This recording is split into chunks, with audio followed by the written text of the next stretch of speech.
Now, I can't be the only one who has never been able to do the old thread the needle, jump through your foot thing, even on foot, right? Because I feel like all my friends could do it in high school. But anyway, you saw that, right? He just done that on skates in a grind. That's absolutely insane. Anyway, what up? It's Brandon here and welcome back to Blader News, your #1 rollerblading news source. Now, hopefully for my sake, this episode is going to be really nice and quick, because if you didn't see, I actually qualified for the NasteyNeckFace rollerblading street competition right now, meaning I have a very short amount of time, just over a week or so, to put together a street edit for the comp. So I need every second of time I have right now that I'm not at work and that it's not raining, which is like right now. So anyway, you know the drill. Let's just roll into it with some industry news. And the first thing I want to talk about today is the other video competition that just finished, and that is the IRollNY 30-second edit competition. So originally, when they first announced this, there was just going to be one prize for first place for $1,000, which is absolutely amazing and something you don't see these days in rollerblading, especially in an open comp like that with no entry fee. One bit of criticism I saw IRollNY getting for their last comp they did was the fact that they didn't have categories for it, meaning that pros had to go up against amateurs, and pros have a pretty big advantage. It pretty much means anyone that isn't a pro, doesn't have a big following, has no chance of winning, even if they have the best clip. So it looked like this 30-second comp was going to be very similar, where there's going to be no way any random person could win this. It was going to be a pro. But then randomly out of nowhere, we got an update to the comp that there's now a pro and an amateur division, and the prize money just like quadrupled. They now had $4,000 up for grab, divided between both categories evenly, meaning the person who won the amateur won the same amount as the person who won the pros, which is so cool. I've never seen that before. That is amazing. Huge props to IRollNY. That competition is so cool and I wish I entered. But anyway, that comp's over now and we already got some winners. For the pros, for first place, Jeff Howard, these amazing clips. I'll try to throw them up here. I don't think I'm going to be talking for 30 seconds. You're going to have to check the link in the description to see the full section. As for who won the amateur section, Driplord on Instagram or Joshua, he came with first place with another amazing edit. They had prizes all the way down to 5th place for each category, so that's really sick. You should go check them all out. There's some absolute fire clips in there. Good way to get pumped for your next skate. So you know how Jake Dotson just got back into blading recently and like instantly became a pro for Caltech? He just got picked up by another team and he's now a member of the Red Eye ground crew, which is absolutely dope and is a huge score for Red Eye. They have got such a solid crew and I can't wait to see the wheel they make for him. And on to our final story of the day. It's a lot more negative, and there's some more proof that there's still some stupid beef between rollerblading and skateboarding coming from skateboarders. And this is in the form of a new pro Spitfire wheel featuring a graphic of a rollerblader getting ripped to shreds. I honestly just can't believe this stuff is still happening. I really thought and really wanted this to be part of the past in skateboarding. Especially recently, I feel like I haven't seen it as much, even out in the skate parks.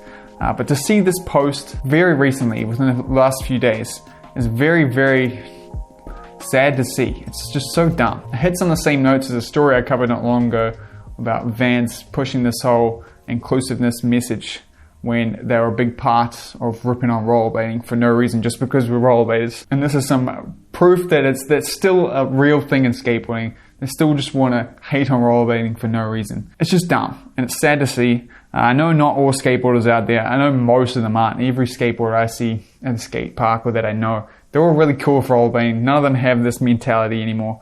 So props to all the skateboarders that are like that.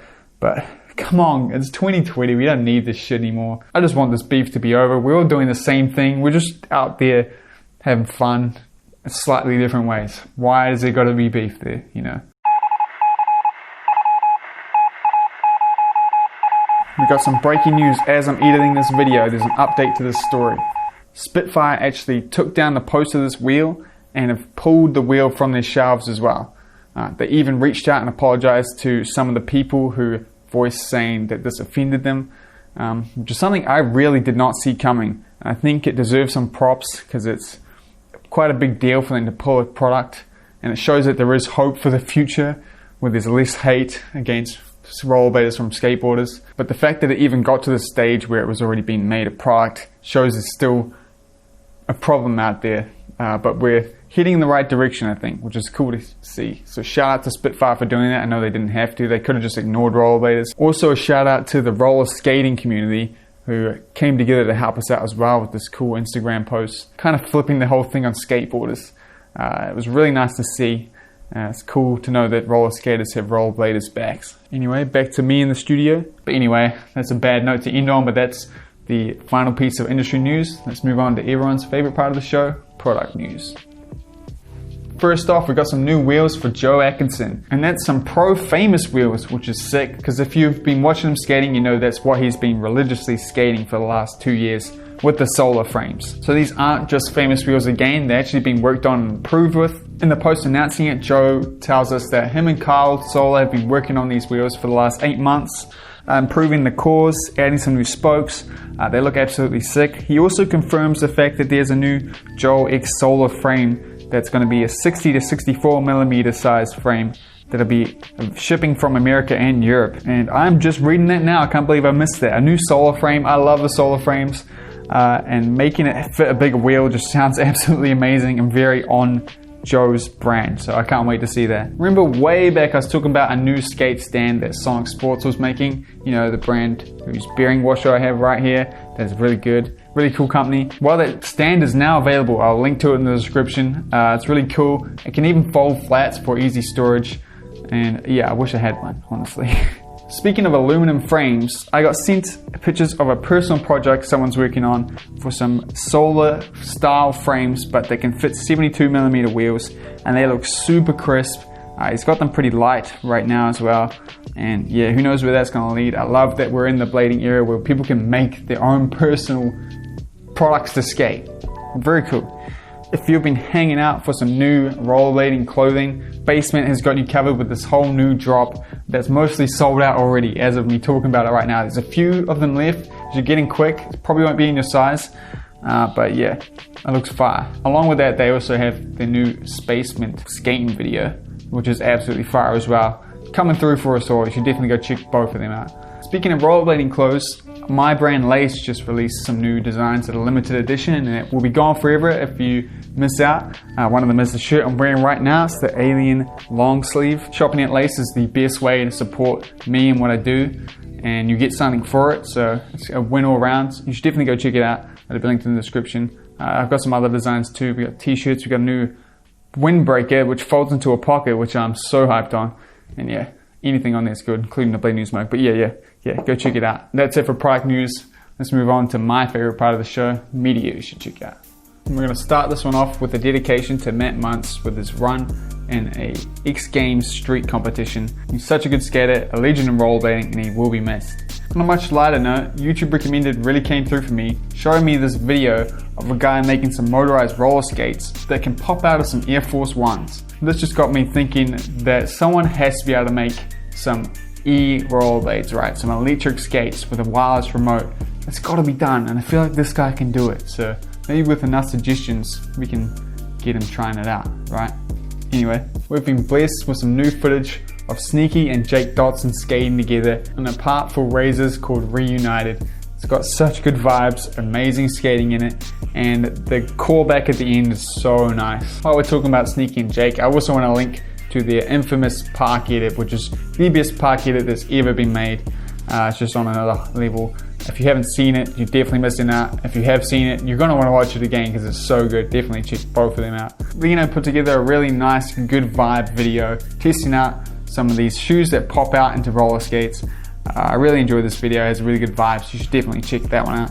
You might be realizing that Sneaky is one of my favorite skaters when I'm going to mention him for the third time here now with this short little doubles clip with Victor Arias, who's also one of my favorite skaters. This is absolutely amazing, man. Also, that spot looks like so much fun. Definitely check that video out. I found this next one thanks to Mushroom Blading. It's just a really cool video going through the 7 reasons why this girl loves rollerblading and why you should as well. Really enjoyed it. You should check that one out. One of the best skaters in New Zealand put out a chill Sunday edit. He's not in New Zealand right now. He's in Melbourne in Australia, but he's still a New Zealand boy. So definitely check out his Sunday solo sesh. It's really sick. And with some quick self-promo, I put out a new edit that I'm super happy with. It's definitely my favorite edit I've ever made. I feel like the filming's good, the editing's good. I'm really proud of it. You should definitely check it out. It's called Alien Boy. It's in the description. It's advertising my new laced clothing designs that are limited edition. I also made a part for Slug as well. which is also, I'm so pumped on. You should definitely check them both out before your next skate. Hopefully we'll get you pumped up. And for the last one, if you're looking for a longer rollerblading video to get you pumped up, we got this one, which I cannot say the name of, but is the highlights of an 11-day trip to Prague in the Czech Republic. It's really well polished and it's really good vibes, really well filmed. It'll definitely get you pumped up. There's some insane skating in there. And yeah, it's definitely helping me get pumped up for the street skating I have to do. Links to absolutely everything will be in the description down below. Not just to the media, but to the products. Everything will be down there, including a bonus link, which is to a video about where it all began. Just want to give a quick thanks to the people who actually used my Blade News submission form in the description down below to help me fill the media part of this and actually keep me in the loop with some new products. You guys rule. But yeah, that's it for Blade News. Remember, if you want to support the series, you can shop at Lace, get the official mug, or just subscribe. That helps just as much. But anyway, thanks so much for watching. Huge shout out to my Blade News correspondents, Matt and Ben, as well as the rest of my patrons and members. These guys are amazing. I wouldn't be able to do this without them. And yeah, I'll see everyone tomorrow actually with some skating. I know some of you don't think I skate. Somehow you only see Bladed News on this channel, even though it is maybe half of my channel. I definitely do skate, and you're going to see that tomorrow with some B-roll. So yeah, peace out.